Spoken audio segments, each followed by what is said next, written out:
Vous est-il déjà arrivé d'attendre quelque chose de Dieu avec tout votre cœur, puis de vous demander ce que vous feriez? S'il vous demandait de lui faire confiance avec cette même chose, que se passe-t-il lorsque la bénédiction que Dieu vous a donnée est justement celle qu'il vous demande de lui remettre? Voici l'une des histoires les plus bouleversantes de toute la Bible. C'est une histoire de promesses, d'attente, d'amour et d'obéissance douloureuse. Dieu avait parlé à Abraham. Il lui avait promis un fils. Pas n'importe quel fils, mais l'enfant par qui la promesse allait continuer. Cet enfant, c'était Isaac. Mais après l'attente, après le miracle, après la joie, est venue une épreuve qu'Abraham n'aurait jamais imaginée. Aujourd'hui, nous allons parcourir l'histoire d'Abraham et Isaac, depuis la promesse de Dieu, jusqu'à la naissance d'Isaac, puis jusqu'à la montagne où la foi fut mise à l'épreuve et où Dieu a pourvu. Écoutez attentivement, cette histoire ne parle pas seulement d'Abraham. Elle parle aussi de ce que signifie faire confiance à Dieu quand on ne comprend pas tout. Commençons. La Genèse, chapitre 17. Lorsqu'Abraham fut âgé de 99 ans, l'Éternel apparut à Abraham et lui dit : « Je suis le Dieu Tout-Puissant. Marche devant ma face et sois intègre. J'établirai mon alliance entre moi et toi, et je te multiplierai à l'infini. » Abraham tomba sur sa face, et Dieu lui parla en disant : « Voici mon alliance que je fais avec toi. Tu deviendras père d'une multitude de nations. On ne t'appellera plus Abraham, mais ton nom sera Abraham, car je te rends père d'une multitude de nations. Je te rendrai fécond à l'infini, je ferai de toi des nations, et des rois sortiront de toi. J'établirai mon alliance entre moi et toi, et tes descendants après toi, selon leur génération. Ce sera une alliance perpétuelle, en vertu de laquelle je serai ton Dieu, et celui de ta postérité après toi. Je te donnerai, et à tes descendants après toi, le pays que tu habites comme étranger, tout le pays de Canaan, en possession perpétuelle, et je serai leur Dieu. Dieu dit à Abraham : « Toi, tu garderas mon alliance, toi et tes descendants après toi, selon leur génération. C'est ici mon alliance que vous garderez entre moi et vous, et ta postérité après toi. Tout mâle parmi vous sera circoncis. Vous vous circoncirez, et ce sera un signe d'alliance entre moi et vous. À l'âge de 8 jours, tout mâle parmi vous sera circoncis selon vos générations, qu'il soit né dans la maison ou qu'il soit acquis à prix d'argent de tout fils d'étranger, sans appartenir à ta race. On devra circoncire celui qui est né dans la maison et celui qui est acquis à prix d'argent, et mon alliance sera dans votre chair une alliance perpétuelle. Un mâle incirconcis, qui n'aura pas été circoncis dans sa chair, sera exterminé du milieu de son peuple. Il aura violé mon alliance. » Dieu dit à Abraham : « Tu ne donneras plus à Saraï, ta femme, le nom de Saraï, mais son nom sera Sarah. Je la bénirai, et je te donnerai d'elle un fils. Je la bénirai, et elle deviendra des nations. Des rois de peuples sortiront d'elle. » Abraham tomba sur sa face. Il rit et dit en son cœur : « Naîtra-t-il un fils à un homme de 100 ans ? Et Sarah, âgée de 90 ans, enfantera-t-elle ? » Et Abraham dit à Dieu : « Oh, qu'Ismaël vive devant ta face. » Dieu dit : « Certainement Sarah, ta femme, t'enfantera un fils, et tu l'appelleras du nom d'Isaac. J'établirai mon alliance avec lui comme une alliance perpétuelle pour sa postérité après lui. À l'égard d'Ismaël, je t'ai exaucé. Voici, je le bénirai, je le rendrai fécond, et je le multiplierai à l'infini. Il engendrera 12 princes, et je ferai de lui une grande nation. J'établirai mon alliance avec Isaac, que Sarah t'enfantera à cette époque-ci de l'année prochaine. » Lorsqu'il eut achevé de lui parler, Dieu s'éleva au-dessus d'Abraham. Abraham prit Ismaël, son fils, tous ceux qui étaient nés dans sa maison et tous ceux qu'il avait acquis à prix d'argent, tous les mâles parmi les gens de la maison d'Abraham, et il les circoncit ce même jour, selon l'ordre que Dieu lui avait donné. Abraham était âgé de 99 ans lorsqu'il fut circoncis. Ismaël, son fils, était âgé de 13 ans lorsqu'il fut circoncis. Ce même jour, Abraham fut circoncis ainsi qu'Ismaël son fils. Et tous les gens de sa maison, nés dans sa maison, ou à qui a pris l'argent des étrangers, furent circoncis avec lui. Dieu avait parlé clairement, mais Abraham pouvait-il vraiment croire que l'impossible allait devenir réel? La Genèse, chapitre 18. L'Éternel lui apparut parmi les chênes de Mamré, comme il était assis à l'entrée de sa tente pendant la chaleur du jour. Il leva les yeux et regarda. Et voici, 3 hommes étaient debout près de lui. Quand il les vit, il courut au-devant d'eux depuis l'entrée de sa tente et se prosterna en terre. Et il dit, « Seigneur, si j'ai trouvé grâce à tes yeux, ne passe point, je te prie, loin de ton serviteur. Permettez qu'on apporte un peu d'eau pour vous laver les pieds, et reposez-vous sous cet arbre. J'irai prendre un morceau de pain pour fortifier votre cœur, après quoi vous continuerez votre route, car c'est pour cela que vous passez près de votre serviteur. » Ils répondirent, « Fais comme tu l'as dit. » Abraham alla promptement dans sa tente vers Sarah, et il dit, « Vite, 3 mesures de fleurs de farine, pétris et fais des gâteaux. » Et Abraham courut à son troupeau, prit un veau tendre et bon, et le donna à un serviteur qui se hâta de l'apprêter. Il prit encore de la crème et du lait avec le veau qu'on avait apprêté, et il les mit devant eux. Il se tint lui-même à leur côté, sous l'arbre, et ils mangèrent. Alors ils lui dirent, « Où est Sarah, ta femme ?» Il répondit, « Elle est là, dans la tente. » L'un d'entre eux dit, « Je reviendrai vers toi à cette même époque, et voici Sarah, ta femme, aura un fils. » Sarah écoutait à l'entrée de la tente qui était derrière lui. Abraham et Sarah étaient vieux, avancés en âge, et Sarah ne pouvait plus espérer avoir des enfants. Elle rit en elle-même en disant, « Maintenant que je suis vieille, aurai-je encore des désirs? Mon Seigneur aussi est vieux. » L'Éternel dit à Abraham, « Pourquoi donc Sarah a-t-elle ri en disant, « Est-ce que vraiment j'aurais un enfant, moi qui suis vieille? » Y a-t-il rien qui soit étonnant de la part de l'Éternel? Au temps fixé, je reviendrai vers toi à cette même époque, et Sarah aura un fils. » Sarah mentit en disant, « Je n'ai pas ri. » Car elle eut peur. Mais il dit, « Au contraire, tu as ri. » Ces hommes se levèrent pour partir, et ils regardèrent du côté de Sodome. Abraham alla avec eux pour les accompagner.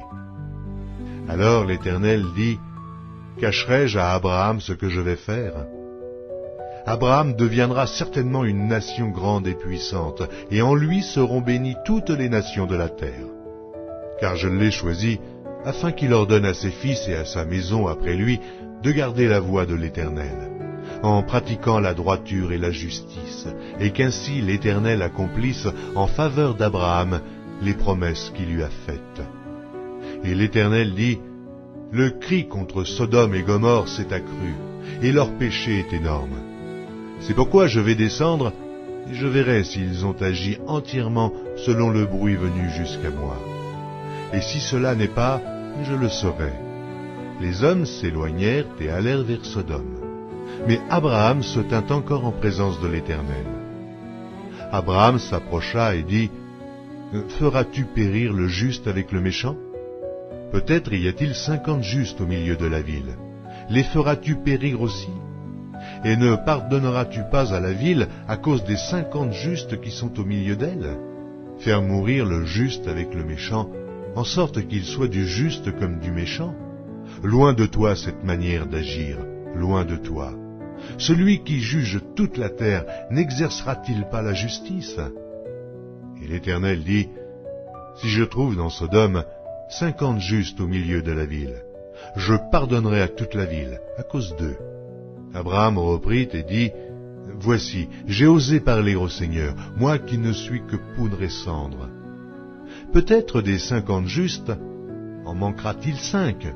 Pour 5, détruiras-tu toute la ville? » Et l'Éternel dit, « Je ne la détruirai point, si j'y trouve 45 justes. » Abraham continua de lui parler et dit, « Mais peut-être s'y trouvera-t-il 40 justes ?» Et l'Éternel dit, « Je ne ferai rien à cause des 40. » Abraham dit, « Que le Seigneur ne s'irrite point, et je parlerai. Peut-être s'y trouvera-t-il 30 justes. » Et l'Éternel dit, « Je ne ferai rien si j'y trouve 30 justes. » Abraham dit, « Voici, j'ai osé parler au Seigneur. Peut-être s'y trouvera-t-il 20 justes. » Et l'Éternel dit, « Je ne la détruirai point à cause de ces 20. » Abraham dit, « Que le Seigneur ne s'irrite point, et je ne parlerai plus que cette fois.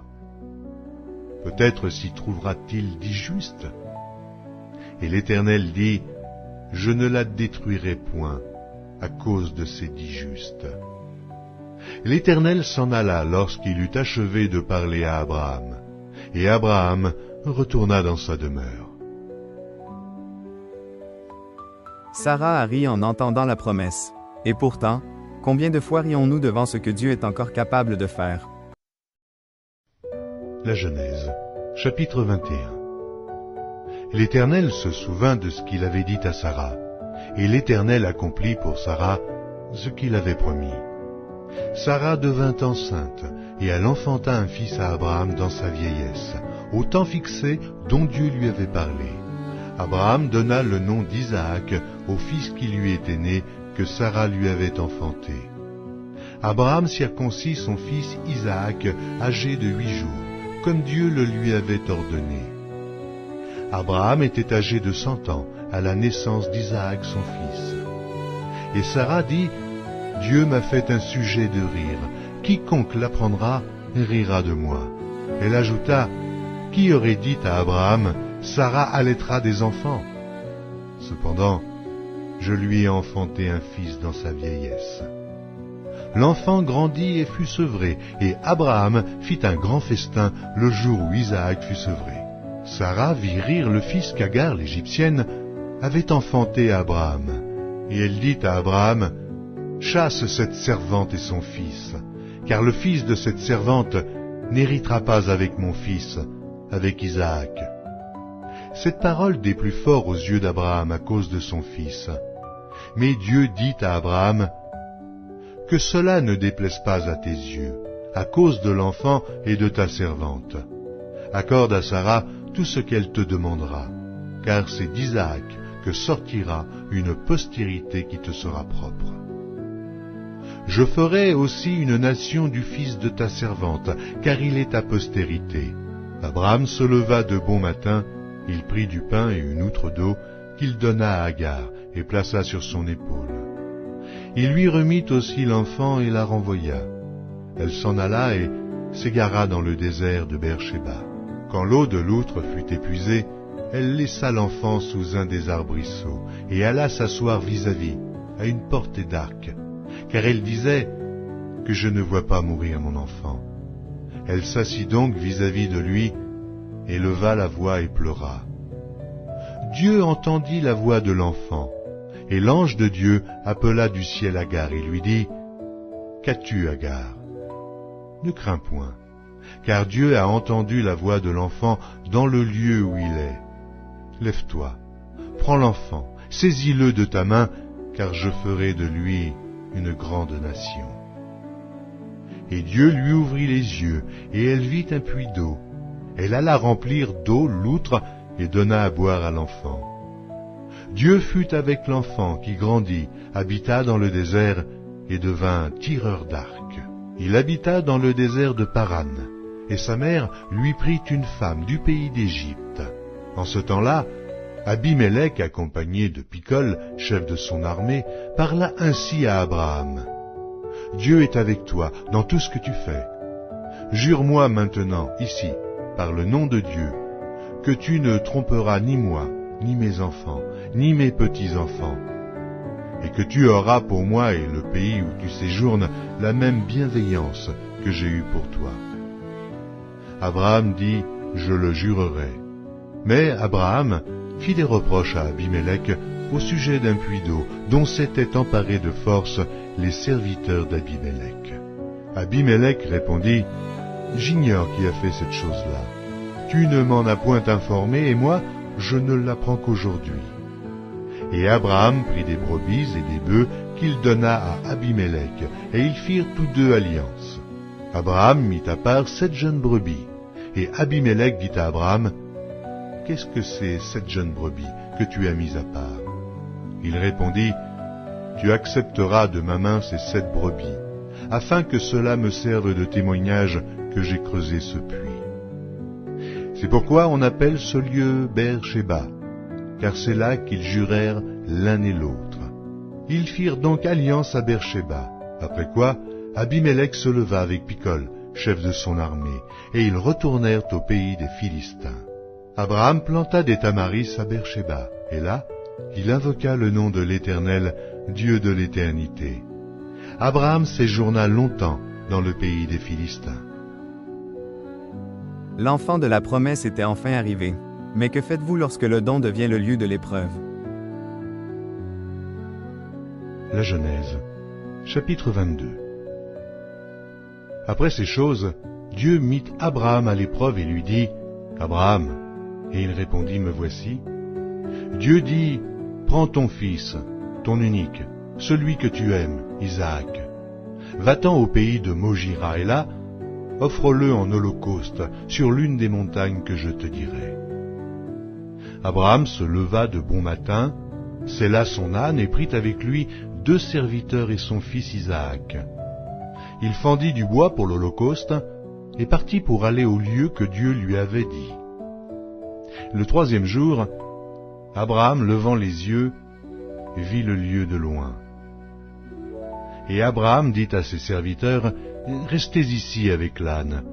Moi et le jeune homme, nous irons jusque-là pour adorer, et nous reviendrons auprès de vous. » Abraham prit le bois pour l'holocauste, le chargea sur son fils Isaac, et porta dans sa main le feu et le couteau, et ils marchèrent tous deux ensemble.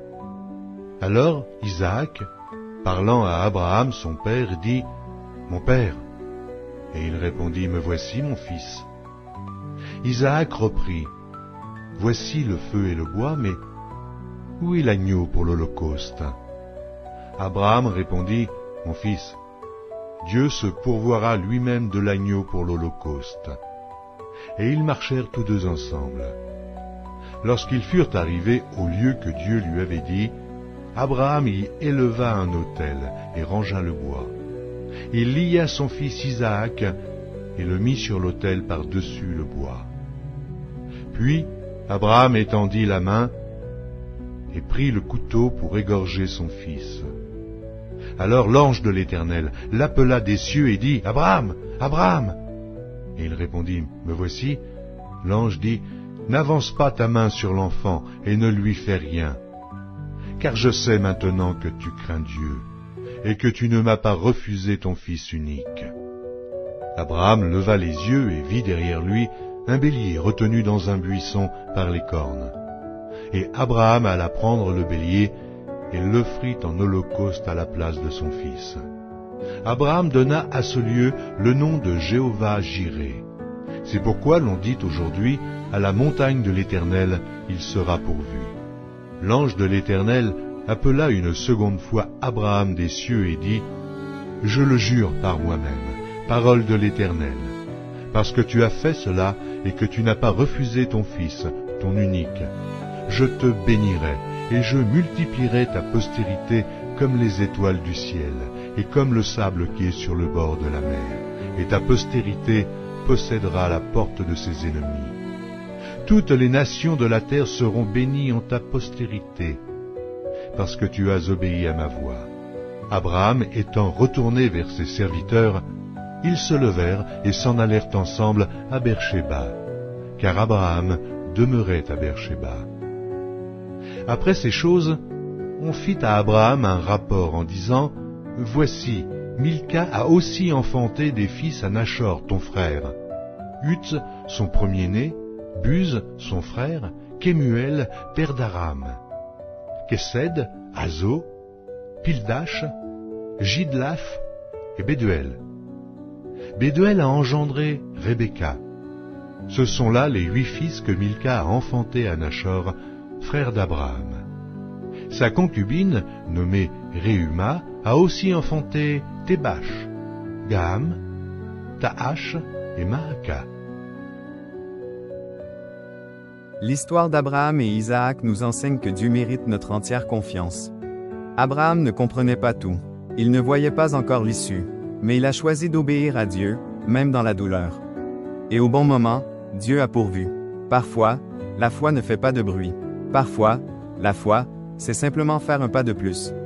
Alors que le cœur tremble, peut-être que vous traversez une saison où Dieu vous demande de lui faire confiance. Peut-être que vous portez une promesse, un fardeau, ou une question que vous ne savez pas résoudre. Cette histoire nous rappelle ceci. Dieu ne faillit jamais. Dieu voit, Dieu pourvoit. Restez attachés à lui. Confiez-lui ce que vous avez de plus précieux. Il est toujours fidèle. Si cela vous a béni, abonnez-vous, partagez cette vidéo avec quelqu'un qui a besoin d'encouragement, et restez avec nous pour d'autres histoires bibliques audio sur Sherina Devotional. Et souvenez-vous de ceci, sur la montagne de l'épreuve, Dieu reste le Dieu qui pourvoit. Amen.